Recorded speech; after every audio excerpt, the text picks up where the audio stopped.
Es una envidia su biblioteca, doctor. A la orden, Lick, a la orden, ya Qué sabe que bonita, muchas gracias. se la pongo a la orden, oye, muy Muy amable. amable, gracias, doctor, gracias.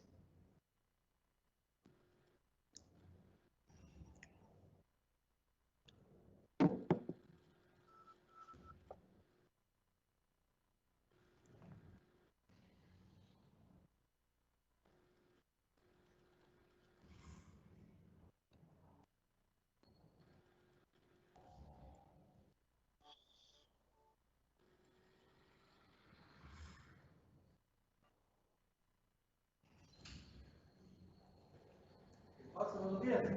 Una pregunta. Decime. En la programación no te confundiste, porque yo vine la semana pasada, ¿En qué aprobación? en la programación de esta semana. Una semana dentro de una ¿Y prueba. qué? ¿Yo te puse? Sí, No, es que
Muy buenos días tengan cada uno de ustedes. Para mí es un gusto estarlos acompañando hoy, 15 de febrero, con el tema garantías constitucionales y convencionales, con el tema conceptos. Para mí es un gusto estar compartiendo en pantalla con el doctor Aníbal González, el cual estará compartiendo con nosotros todos sus conocimientos. En el año de la ética y la probidad, la Dirección de Formación en Formación y Capacitación les da la más cordial bienvenida. Les quiero hacer unos recordatorios. En el lado derecho de su pantalla está el chat de conversación en el cual ustedes pueden, por favor, generar todas sus dudas y preguntas con el tema. Tengo el gusto de compartir pantalla también con el licenciado Arnaldo Velázquez, el cual es subdirector de la Dirección de Formación y Capacitación, el cual nos dará unas palabras. muchas gracias, licenciado Axel. En nombre del señor Contralor General de Cuentas, doctor Edwin Humberto Salazar Jerez, y de la Dirección de Formación y Capacitación en Fiscalización y de Control Gubernamental, sean ustedes bienvenidos a esta serie de sesiones. Hoy con el tema número 1, garantías constitucionales y convencionales, garantías individuales 1. De verdad que es un verdadero honor para nosotros presentar al doctor Aníbal González Dubón. Bienvenido, doctor. Muchas gracias por su aporte. Muchísimas gracias, licenciado, muy amable. Gracias a los estimados colegas de la Dirección de Capacitación por su colaboración en esta transmisión. Les agradezco mucho. Yo la verdad es que no, mi especialidad no es el manejo de estas, las que les llaman ahora TICs, ¿verdad? Tecnologías de la Información y Comunicación. Pero ellos han hecho posible que estemos ahora comunicándonos. Les agradezco muchísimo su colaboración y ustedes me dirán si podemos iniciar.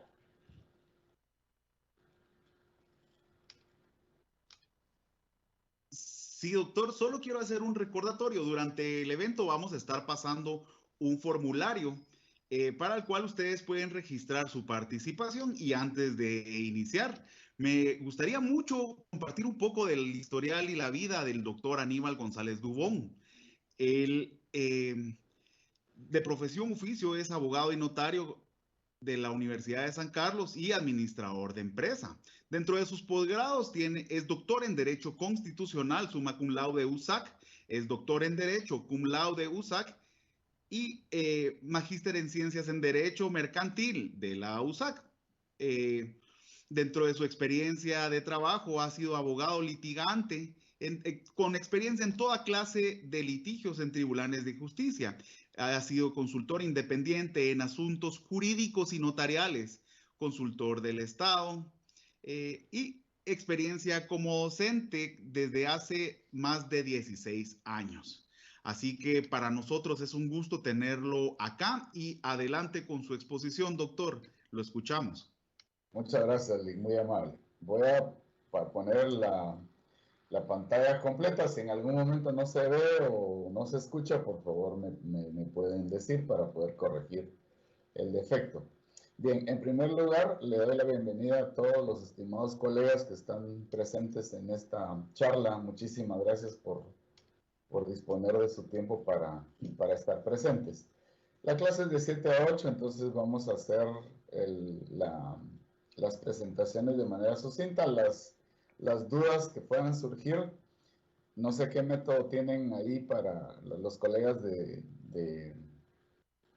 que nos están auxiliando para plantearlas. Se las pueden plantear o al final. Al finalizar las plantean y yo se las traslado, doctor. Muchas gracias, muchísimas gracias, muy amable. Bien, entonces vean, amigos,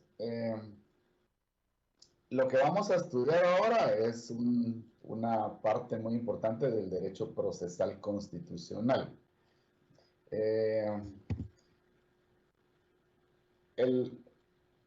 Esta situación de tutelar garantías no es nueva, no es novedosa, ¿sí? Es bastante antigua. De hecho, podemos rastrear su origen hasta el interdicto de homine liberum exhibendo del derecho romano, que es tal vez el antecedente más antiguo del derecho procesal constitucional. Este homine liberum exhibendo era una institución similar al actual habeas corpus. Es decir, es el antecedente más remoto que se puede rastrear de la exhibición personal. Estimado doctor, mil disculpas por la interrupción. Únicamente es que ahorita no podemos visualizar su pantalla. No sé si puede compartir la presentación. Con mucho gusto. Voy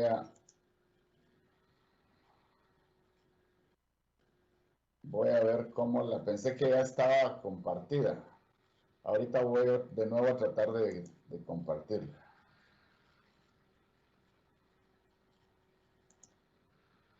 No sé si la vemos ahí. Ahora sí, doctor, ya la vemos. Perfecto, muy amable, Lick. Entonces, como decía, es el antecedente más antiguo del derecho procesal constitucional, o sea, del derecho como sistema, o sea, como orden dentro del Estado. Como sabemos, del derecho como sistema podemos hablar hasta que se crea el Estado. Sin embargo, los antecedentes de la Constitución y de la protección constitucional son antiquísimos, aunque se conocían por otro nombre. En Roma, por ejemplo, se conocía con el nombre constitutio a aquellas leyes, órdenes, etcétera, que regulaban la organización del Estado. La idea de constitución, entonces, no es novedosa, ¿verdad? No es hasta con la revolución burguesa de los Estados Unidos de América que se crea la primera constitución escrita, sino que esta idea de constitución es bastante antigua. Por lo que los procesos constitucionales no son nuevos en absoluto. Tal vez lo nuevo sean las modificaciones ideológicas y jurídicas que han sufrido a lo largo de la historia. En opinión de Ferrer MacGregor, quien, como algunos sabrán, fue juez de la Corte Interamericana de Derechos Humanos, el derecho procesal constitucional tiene una doble significación. Por un lado, expresa el conjunto normativo diferenciado dentro del ordenamiento jurídico y por otra, la disciplina jurídica especializada en su estudio. El derecho procesal constitucional tiene un apartado especial en el ordenamiento jurídico, ¿sí?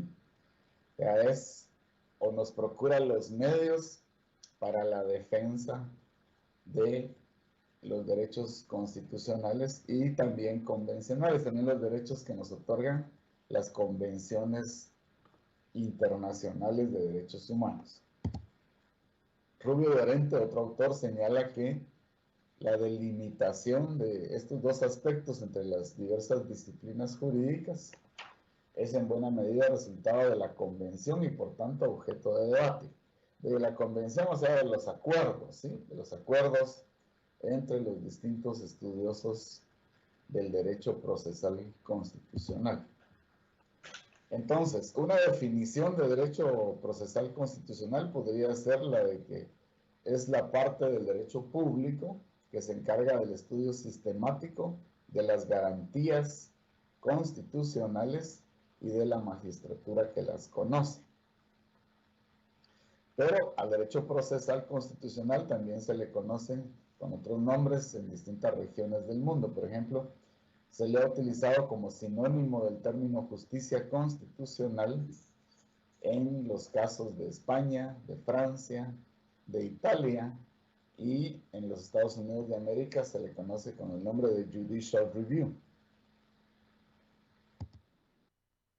Héctor Fixamudio, un autor mexicano de derecho constitucional, manifiesta que es necesaria una mayor aproximación entre los constitucionalistas y los cultivadores del procesalismo científico, perdón, con el objeto de estudiar con mayor profundidad y en forma integral las materias que corresponden a las zonas de confluencia entre ambas disciplinas y que tienen relación directa con la función del organismo judicial.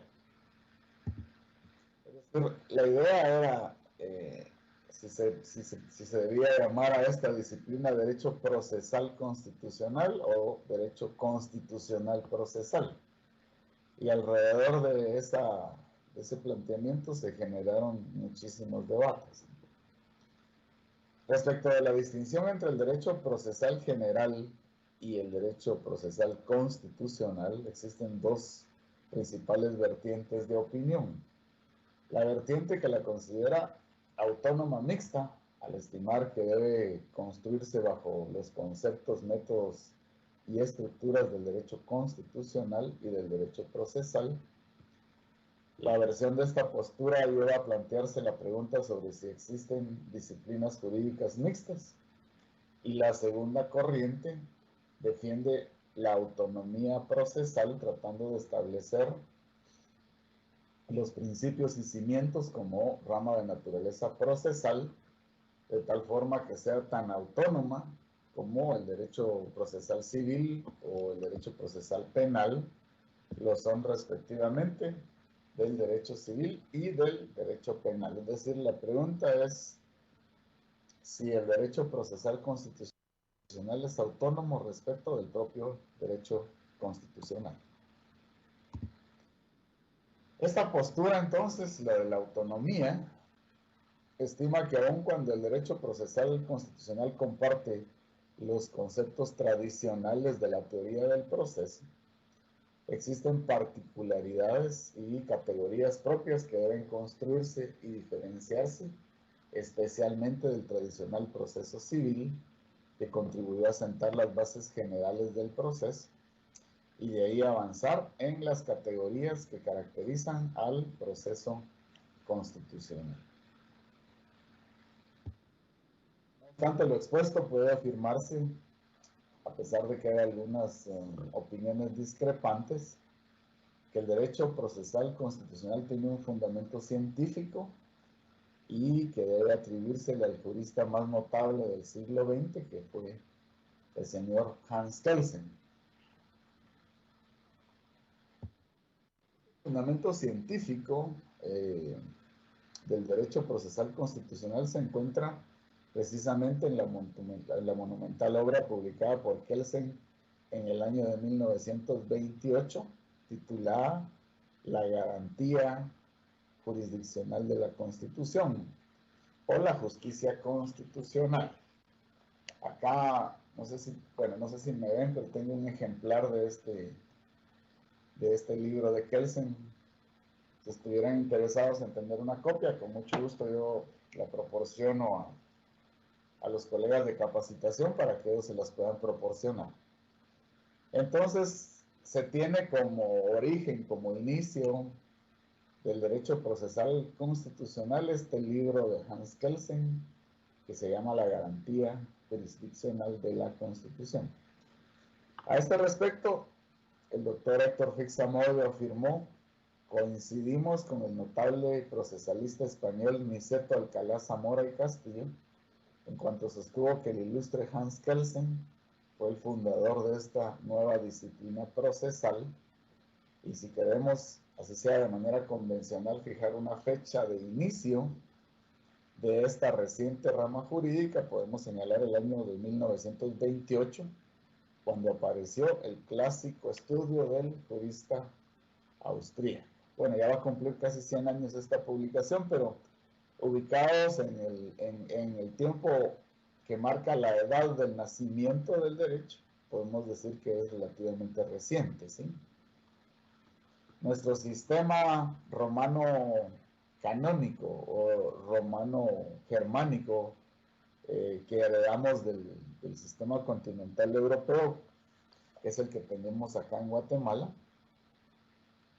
es antiquísimo. Se tiene como origen del sistema romano la publicación de las 12 tablas en Roma, ¿sí? Entonces, este sistema romano tiene bastantes siglos de existir. Igual que el sistema del Common Law se considera creado en la batalla de Hastings en Inglaterra, cuando las tribus inglesas vencen a los invasores y constituyen más o menos el Estado, o lo que sería el Estado inglés. Entonces, esta disciplina del derecho procesal constitucional es relativamente joven, ¿sí? Las ideas inician a partir de las revoluciones burguesas y del movimiento del constitucionalismo. Por revoluciones burguesas se entiende la revolución de los Estados Unidos, con la creación de la Constitución estadounidense, que fue la primera constitución escrita del mundo, que entró en vigencia en 1788. Se creó en 1777, mejor dicho, se consensó entre los distintos estados nacientes de los Estados Unidos de América, y entra en vigencia en 1788. Y luego la Revolución Francesa, con la Declaración de los Derechos del Hombre y del Ciudadano en 1789. Esas dos revoluciones que dan inicio al constitucionalismo se les conoce como las revoluciones burguesas. En el mundo contemporáneo, el signo más característico del Estado de Derecho o del Estado sometido al derecho es sin duda la existencia de un sistema de control judicial sobre los actos estatales. Esta podríamos decir que es la esencia del derecho constitucional, el sometimiento de la autoridad estatal al derecho, obviamente también de nosotros los gobernados, ¿verdad? Pero en esencia, la idea de constitución, la idea originaria de constitución, aunque ahora tiene la constitución muchas más funciones, pero la idea originaria es o fue limitar el poder estatal, limitar el poder del Estado, lo cual se aplica no solo a los actos administrativos que se realizan en el Estado a través del tradicional control contencioso administrativo, sino también a las leyes y a los demás actos estatales de similar rango a través del sistema de justicia constitucional, que vamos a ver ahorita en la próxima presentación en qué consisten esas garantías constitucionales. Este sistema de control puede considerarse hoy elemental y que tiene sus raíces en la Europa continental, no hace muchas décadas, con la adopción de la noción de constitución rígida. Por constitución rígida se entienden las constituciones escritas. Eso significa constitución rígida. Porque hay algunos países, especialmente los países del Commonwealth, que serían Inglaterra, Canadá, Australia, Nueva Zelanda, que tienen constituciones no escritas, y por no escritas no se significa que no hayan instrumentos escritos, ¿sí? Que los hay. Por constituciones no escritas se entienden aquellas que no están codificadas en un solo cuerpo normativo como la nuestra, como la de Guatemala, sino que están integradas por distintos cuerpos normativos y no solo escritos, sino también por costumbres y por convenciones constitucionales. A esas constituciones, que en esencia son las de los países del Commonwealth, se les conoce como constituciones no escritas. Entonces, con la adopción de la noción de constitución rígida, el principio de supremacía, la garantía de nulidad de los actos estatales que vulneren la consagración constitucional de los derechos fundamentales y la consideración de la Constitución como una norma de derecho positivo directamente aplicable a los ciudadanos, cuya aceptación incluso fue calificada hacia finales del siglo pasado como producto de una revolución que los países europeos solo en las últimas décadas del siglo XX comenzaron a redescubrir con este movimiento que está de moda en el derecho constitucional, al que le llaman neoconstitucionalismo. Manuel García Pelayo, profesor de Derecho Constitucional, en su obra El estatus del Tribunal Constitucional, manifiesta lo siguiente: la Constitución, en tanto que norma fundamental positiva, vincula a todos los poderes públicos, incluido el Parlamento, o sea, el Congreso, y por tanto la ley no puede ser contraria a los preceptos constitucionales, a los principios de que estos arrancan o que se infieren de ellos, y a los valores a cuya realización aspira. Tal es, dice García Pelayo, lo que configura la esencia del Estado constitucional de derecho, que es un concepto relativamente nuevo que ha modificado la idea de Estado de Derecho, ¿sí? O de rule of law, como lo llaman los anglosajones. Se le ha agregado la palabra constitucional al término Estado de Derecho para que quede como Estado constitucional de derecho, porque se cree que el Estado constitucional de derecho difiere en muchísimas cosas del anterior Estado de derecho. El derecho procesal constitucional es al día de hoy una importante materia de estudio y un importante ámbito práctico de la vida del Estado, de los ciudadanos y de la relación de estos con las instituciones de los estados, que de alguna manera se hacen llamar constitucional democráticos, en el sentido de que por lo menos formalmente cuentan con una constitución y con un sistema electoral de votación ciudadana o de elección libre. Es decir, es la característica, una de las características del Estado constitucional de derecho, la libertad política, es decir, la libertad que tienen los ciudadanos de elegir ser electos, de organizarse políticamente y de participar en los procesos constitucionales electorales. Mientras más conocimiento tengan los ciudadanos de cómo funciona su constitución y de los mecanismos de control sobre los actos del Estado, mayor será la presión que pueden ejercer sobre el gobierno para ejercer sus derechos y exigir una sana rendición de cuentas a los funcionarios de turno en el gobierno, porque el electorado también es un órgano de poder político. Recordémonos que hay órganos de control del poder, y el electorado es un órgano de control del poder cuando participa directamente en los procesos eleccionarios que regula la Constitución. Entonces, esto fue una introducción al derecho procesal constitucional. Luego enseguida vamos vamos a pasar al tema de las garantías fundamentales o las garantías constitucionales. Si tienen preguntas sobre este primer tema, yo creo que las pueden acumular los colegas de capacitación para que podamos hacerlas al final de la presentación. Es correcto, doctor. Muchas gracias. Por el momento ahorita todavía no tenemos ninguna duda, pero estamos al pendiente y le recordamos a nuestros participantes que está habilitado en el chat de preguntas y respuestas para que nuestros participantes puedan realizar cualquier duda y trasladárselas al finalizar la exposición del doctor González. Continuamos, doctor. Muchas gracias. Bueno, ustedes seguramente han escuchado los términos garantías constitucionales o garantías fundamentales. Entonces, por ahí podemos plantearnos la pregunta en primer lugar de si las garantías constitucionales significan lo mismo que las garantías fundamentales.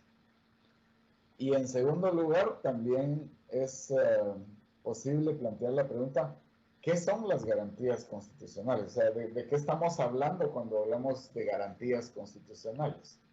Estamos hablando de derechos, estamos hablando de órganos constitucionales, estamos hablando de procedimientos constitucionales. O sea, ¿de qué hablamos cuando hablamos de garantías constitucionales? Vamos a tratar en esta clase de hoy de aclarar el concepto de garantías constitucionales, ¿sí? No podemos, digamos, hablar de algo con propiedad si no identificamos el objeto al que nos estamos refiriendo. Claro, digamos, esta es una posición muy aristotélica, ¿no? De decir, todas las cosas se pueden definir desde el punto de vista del género próximo y de la diferencia específica, entonces todo es objeto de una definición esencial o aristotélica. No todas las cosas son objeto de esa definición, pero por lo menos en el derecho, el lenguaje y las definiciones son importantes porque sí tenemos que tener una noción clara de qué estamos hablando, ¿verdad? Entonces vamos a tratar de dilucidar el día de hoy de qué hablamos cuando hablamos de garantías constitucionales. Bien, debe realizarse una distinción entre términos que puede causar confusión: garantías fundamentales y garantías constitucionales. Vamos a ver si esas dos expresiones significan lo mismo y si son distintas y cómo aclaramos el concepto. La expresión garantías, en opinión de Ferrer MacGregor, tiene varias connotaciones en el derecho constitucional. Por un lado, la tradicional denominación de garantías fundamentales como sinónimo de derechos, utilizada por las constituciones francesas posteriores a la Revolución de 1879.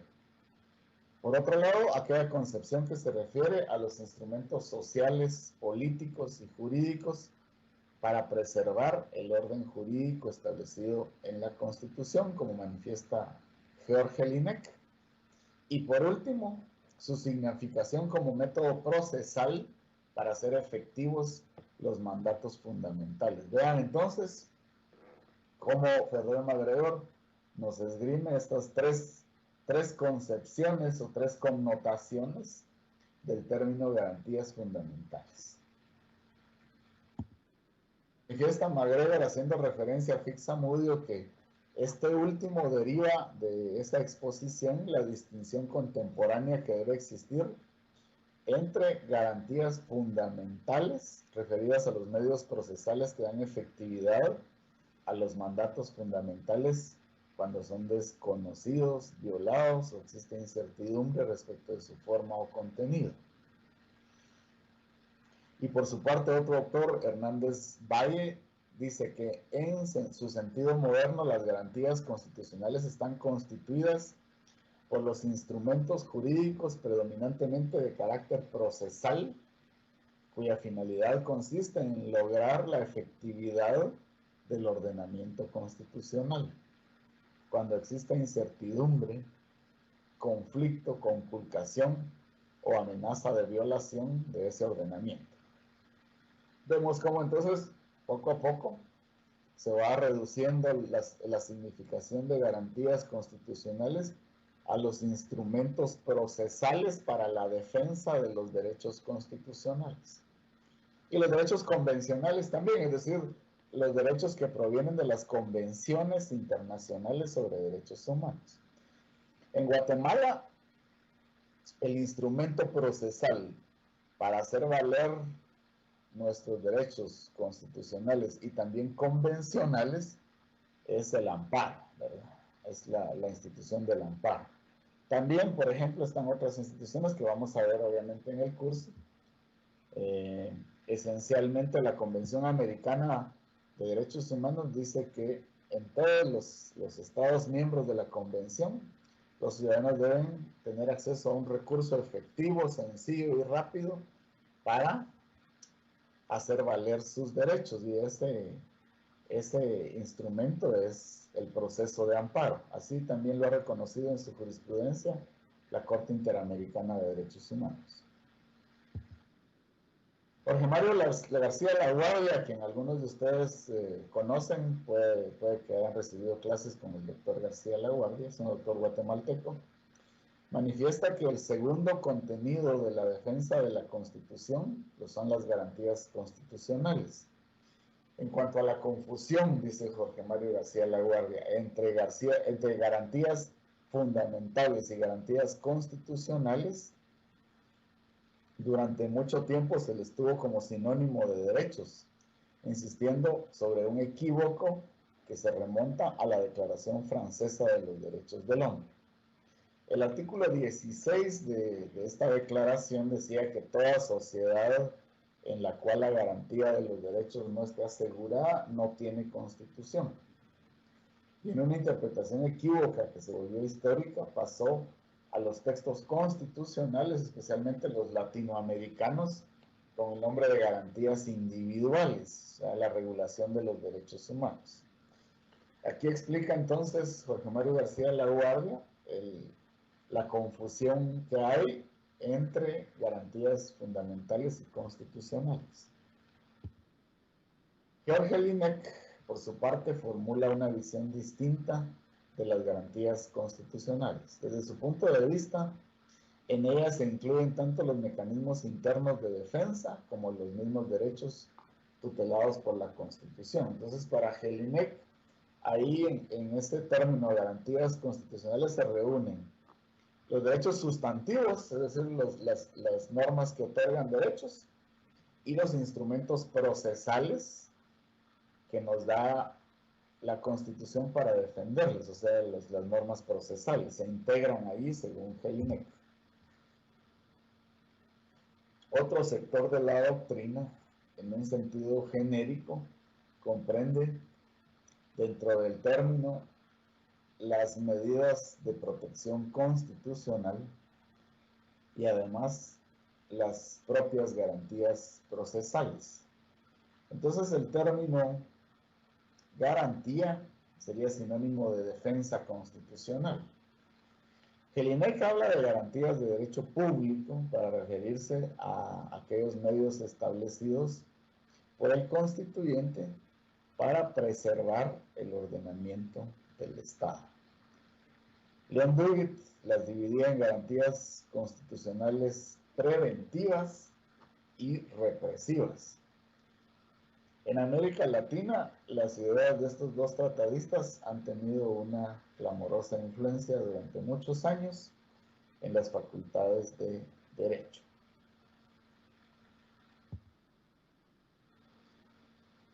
Continúa García Laguardia, dice, actualmente el concepto de garantías tiene otra significación propiamente procesal. Las garantías son medios técnico-jurídicos orientados a proteger las disposiciones constitucionales cuando éstas son infringidas, reintegrando el orden jurídico violado.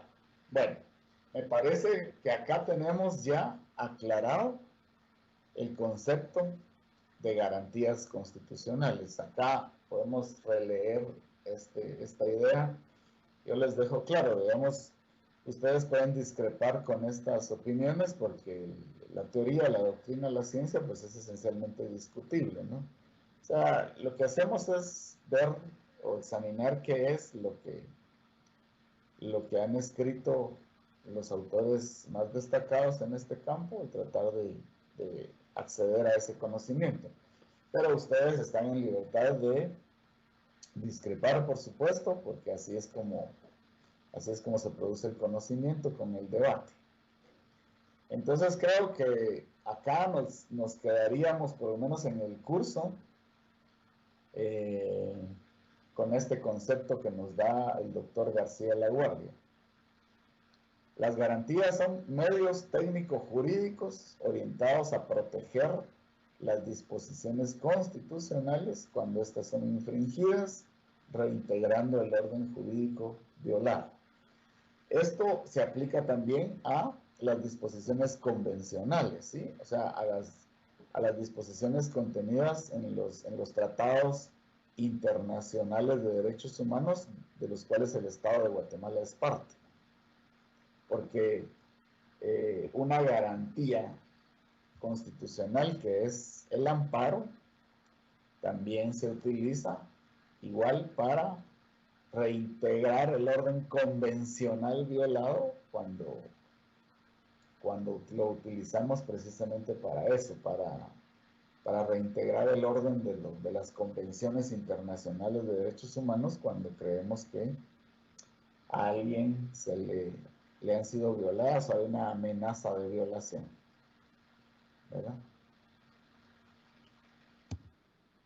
En opinión de Fixamudio, las garantías constitucionales se integran con los medios jurídicos predominantemente de carácter procesal que están dirigidos a la reintegración del orden constitucional cuando el mismo ha sido desconocido o violado por los propios órganos del poder,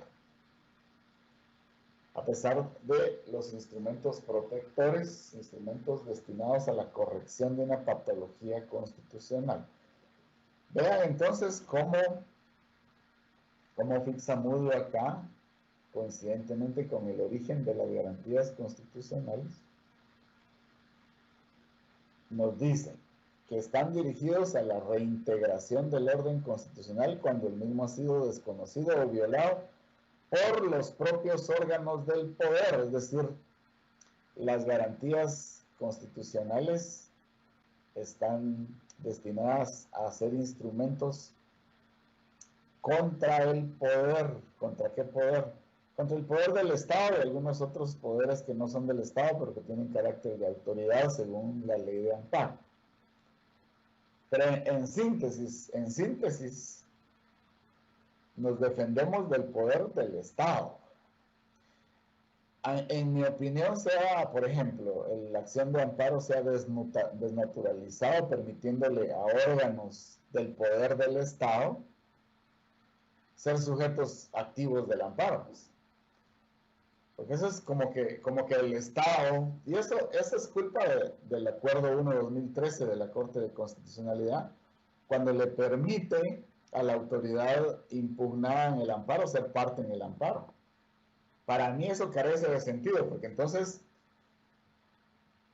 el órgano que está siendo denunciado de violar el orden constitucional se le da participación con todos los derechos como parte para que él le pida al Tribunal Constitucional que ratifique la violación, lo cual carece en absoluto de sentido.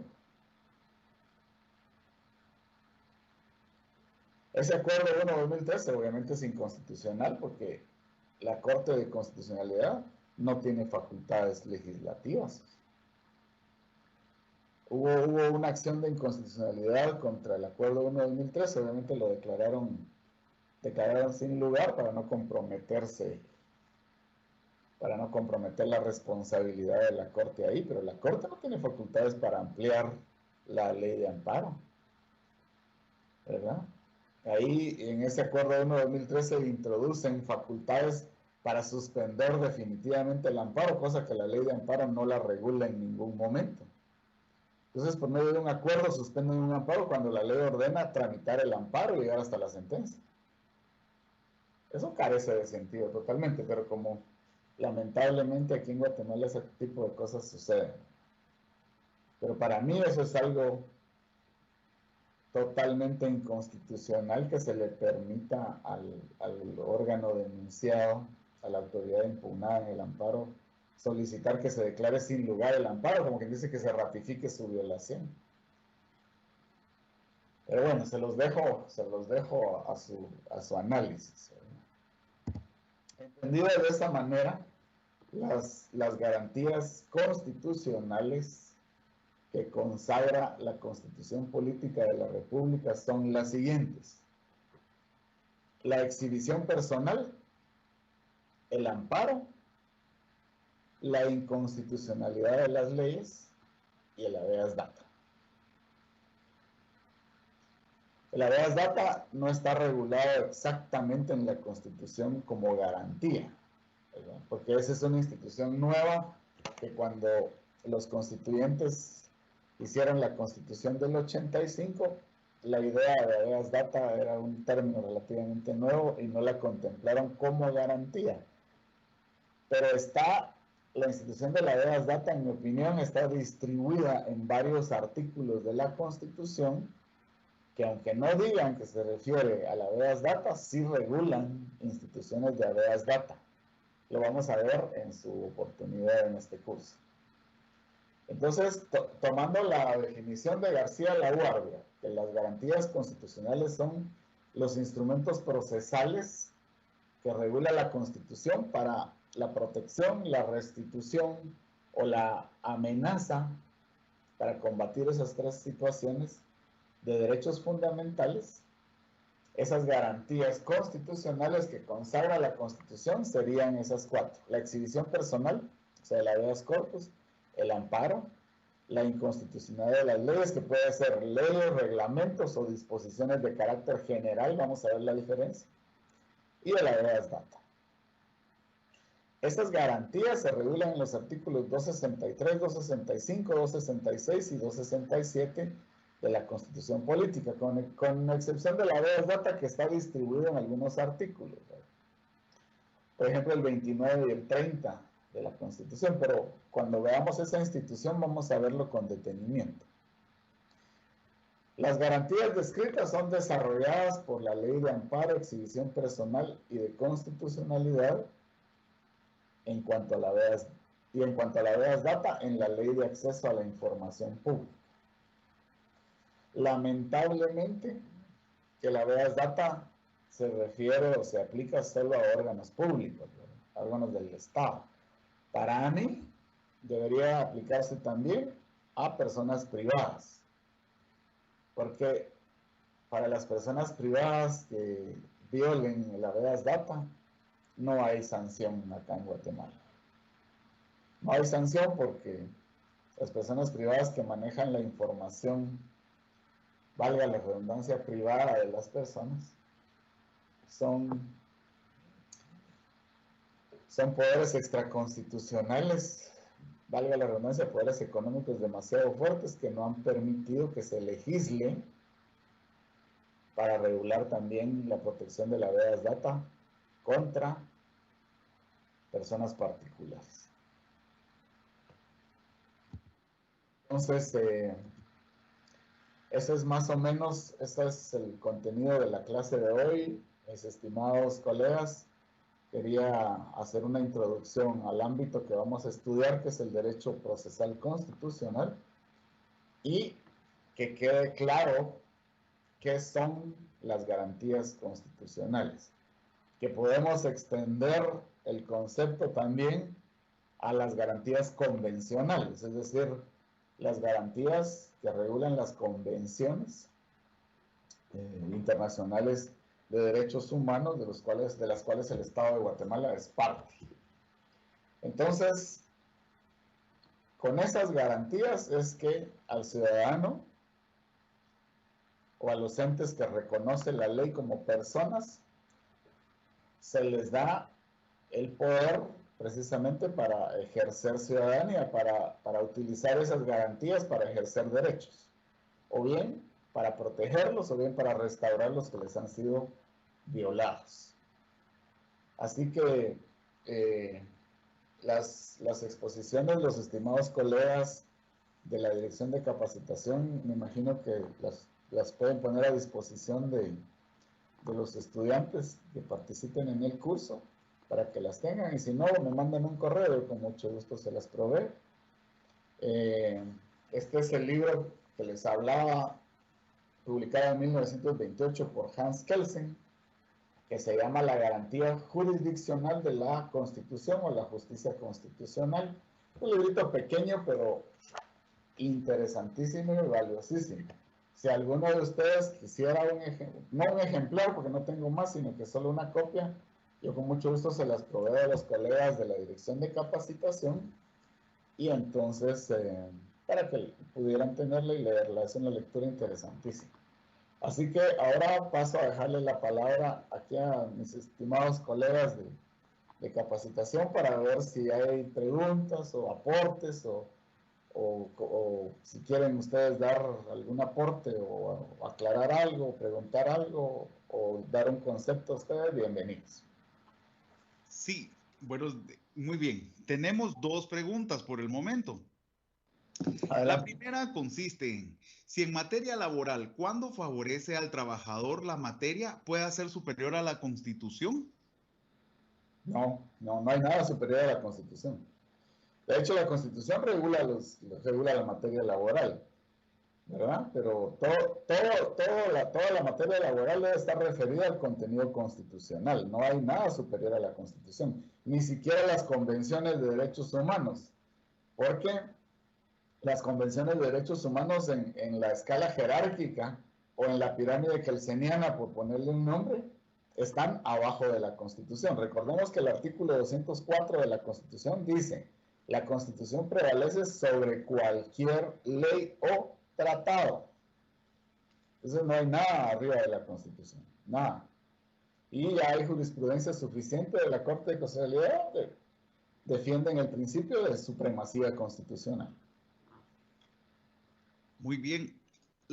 Antes de entrar a la siguiente pregunta, les quiero hacer dos comentarios. Uno es de que en el registro de participación que se está publicando en el chat de preguntas y respuestas, en ese registro se solicita que amablemente ustedes nos puedan compartir un correo electrónico, el cual, si me lo permiten, podemos compartirles y socializarles la presentación del doctor González y también la copia del libro, si el doctor así me lo permite. Por supuesto. Ok, el segundo recordatorio también es que al finalizar el evento, por favor, no se olviden de llenar el formulario de evaluación del evento. Nos encanta y sabemos la importancia de evaluar todo este tipo de actividades para conocer sus comentarios. Muy bien, doctor. Entonces, la última pregunta es de la licenciada Paula Cano. ¿Qué prevalece en las garantías constitucionales entre los casos de excepción de estado de calamidad pública a extinción del dominio? Mire,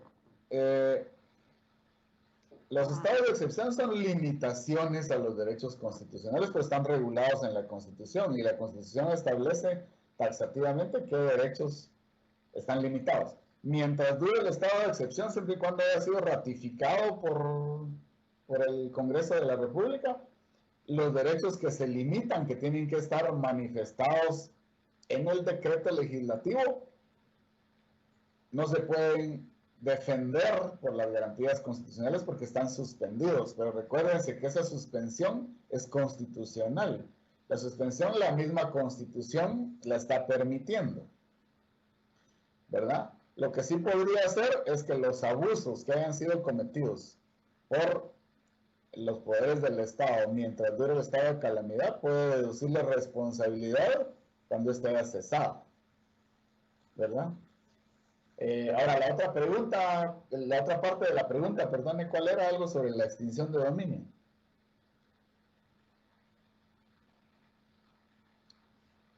Un momento, ahorita Ok. Le repito la pregunta. Sí. ¿Qué prevalece en las garantías constitucionales entre los casos de excepción, estado de calamidad pública a extinción de dominio? Fíjese que no entiendo muy bien el planteamiento, porque dice que prevalece. Mire, algo que prevalece es algo superior que se impone sobre otra cosa, ¿verdad? Pero no encuentro ningún conflicto en los tres ámbitos que me está planteando la estimada colega. No encuentro relación de conflicto. Mire, la extinción bueno, ya hablamos de la suspensión de garantías, es una suspensión que habilita la propia Constitución, por lo tanto, en un estado de excepción donde estén suspendidos ciertos derechos constitucionales, no puede ejercer usted garantías contra esa suspensión. Pero como le digo, los abusos cometidos durante el estado de excepción sí pueden denunciarse posteriormente y solicitar que se le deduzca responsabilidad al funcionario que los haya cometido. Ahora, mire, para mí, la extinción de dominio, creo que es a eso a lo que se refiere la estimada colega, para mí la extinción de dominio es inconstitucional, así de simple. Así de simple, ¿verdad? Esa extinción de dominio se basa en un principio al que se le atribuye origen jurídico y que se dice que ningún delincuente puede enriquecerse del producto de su propio delito. Pero ese principio creo que ha sido interpretado de una manera tan extensiva que no es que el principio le permita al Estado apropiarse de esa situación, ¿verdad? Apropiarse de los bienes que van a ser sujetos de extinción. Sobre todo porque creo que en el procedimiento pues se violentan de alguna manera las garantías constitucionales.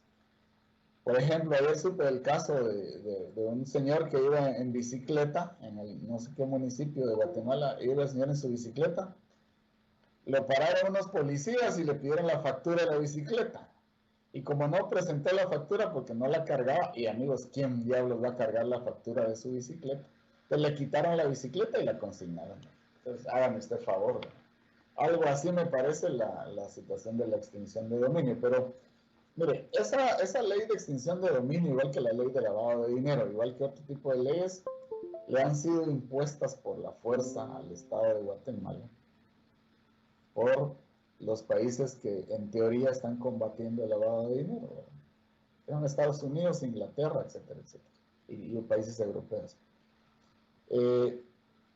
Hay mucha presión internacional, traen esos proyectos de ley y le dicen a los presidentes del Estado, a los presidentes de los organismos del Estado, miren, si no aprueban esta ley, no hay colaboración financiera con Guatemala y los vamos a excluir de la comunidad internacional. Entonces, todas esas presiones que se realizan a nivel internacional hacen que a veces se aprueben leyes con violación de derechos constitucionales.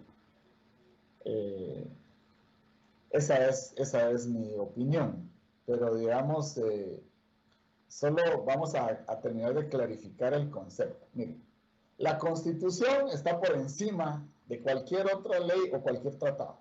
Eso está claro, eso es indiscutible, ¿sí?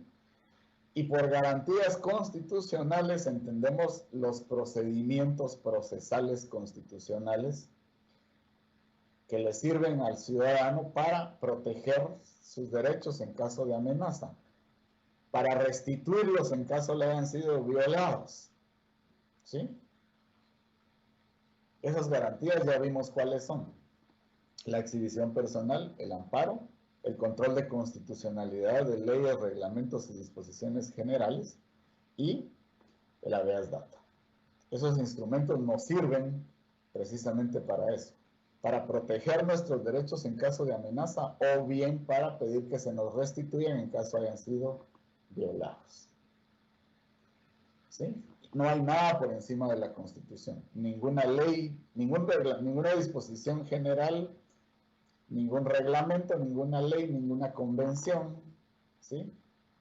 Ningún acuerdo administrativo está por encima de la Constitución.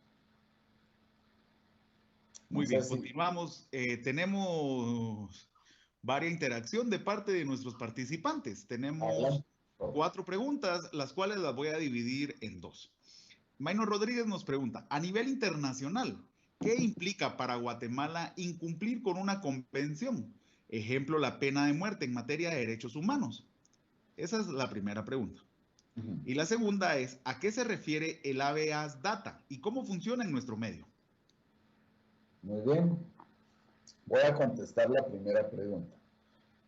¿Qué sucede si el Estado de Guatemala viola una convención internacional? Me animo a decirles que nada, ¿verdad?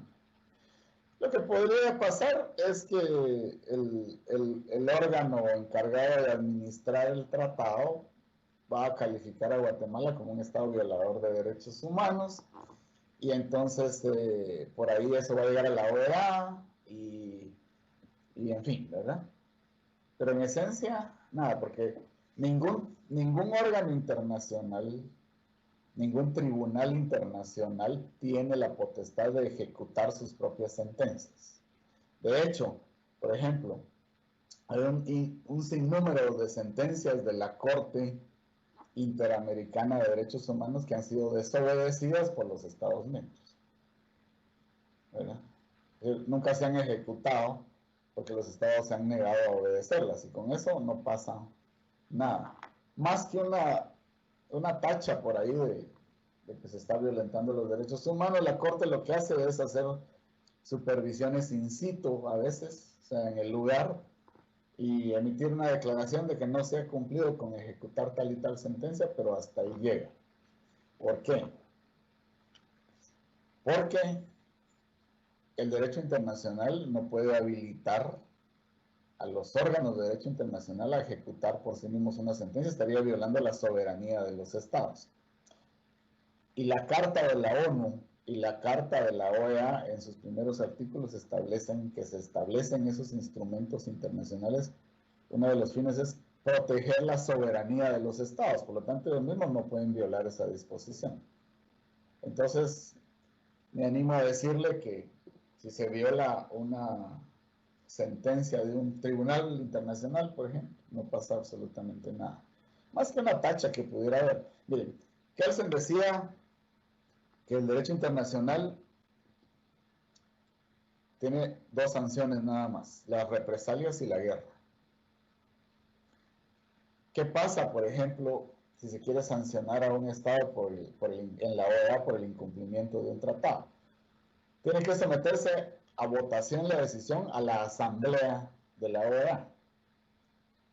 Y entonces, por ejemplo, en el caso de Venezuela, donde se violan derechos humanos por arriba y por abajo, la OEA ha sido incapaz de imponerle sanciones porque cuando somete la votación a la Asamblea no llega a los votos necesarios, ¿verdad? Así funciona el derecho internacional. La segunda pregunta, perdone, Mili, ¿cuál era? Sí, la segunda pregunta nos comenta.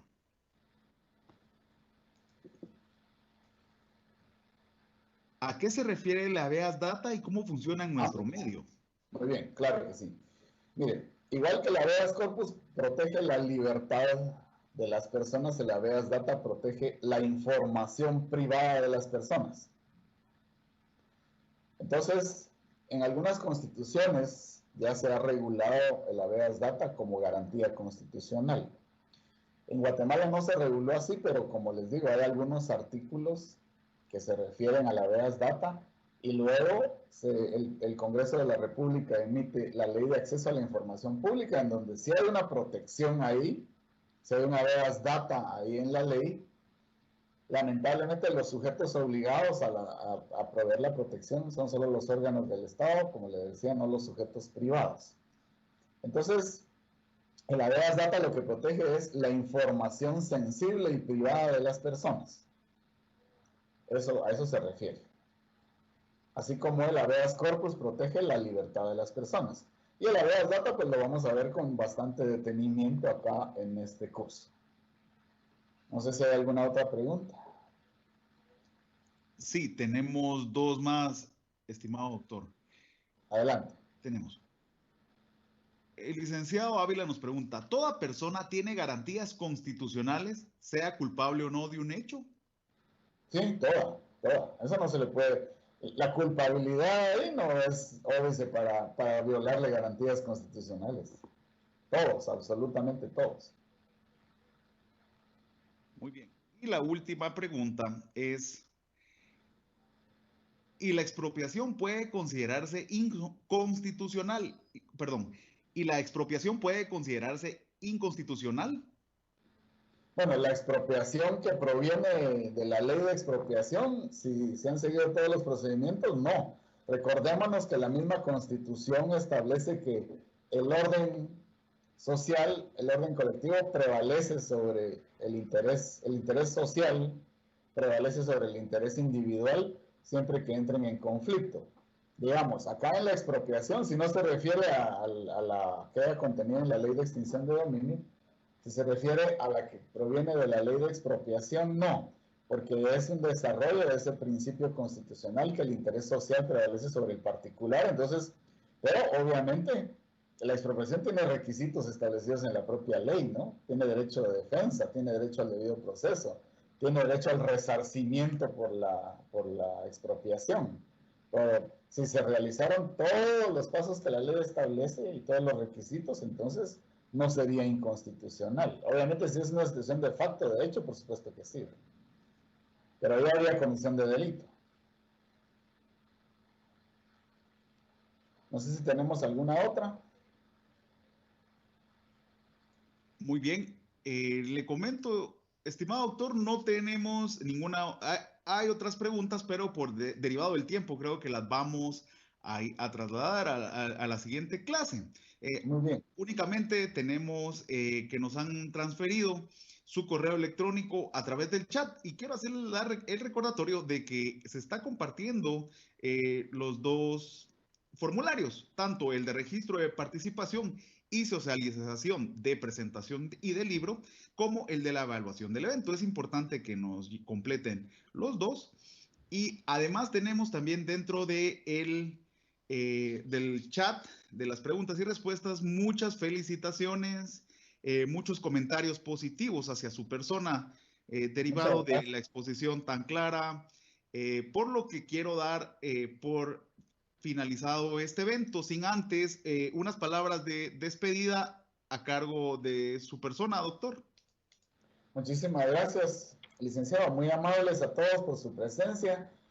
Yo espero que, además de que esta información que estamos discutiendo o vamos a discutir a lo largo del curso, pues les guste, también que les sea útil para realizar su trabajo profesional. Ese es uno de los objetivos del señor Contralor al haber iniciado este curso. Y por supuesto, yo me pongo a las órdenes para cualquier consulta fuera del horario de clase. Si los estimados colegas del Departamento de Capacitación les proveen mi teléfono o mi correo, yo con mucho gusto estoy a las órdenes para responder cualquier pregunta, inquietud. Fuera de clase, no hay ningún problema. Estoy a sus órdenes y a ustedes les agradezco haber decidido compartir este tiempo de la mañana conmigo. Muchísimas gracias. A los colegas de la Dirección de Capacitación les agradezco en el alma. Yo soy en absoluto ignorante de las TICs, así que ustedes son los másters aquí. Muchas gracias, apreciable doctor. De nuevo, agradecer a todos los participantes por su asistencia, recordándole nuevamente de que en el chat se están compartiendo los formularios de registro de participación y en el cual se le solicita un correo electrónico, así como también la evaluación de nuestra actividad. Nos gustaría recibir sus comentarios para seguir mejorando. Así que sin más, damos por finalizado este evento y continuamos con la siguiente clase el próximo miércoles, si no estoy mal. Muchísimas gracias. Gracias, Lick, y gracias a todos ustedes también por su colaboración. Que tengan un muy feliz día y Dios los bendiga. Que todos ustedes tengan un excelente día e inicio de semana. Hasta una próxima. Feliz día.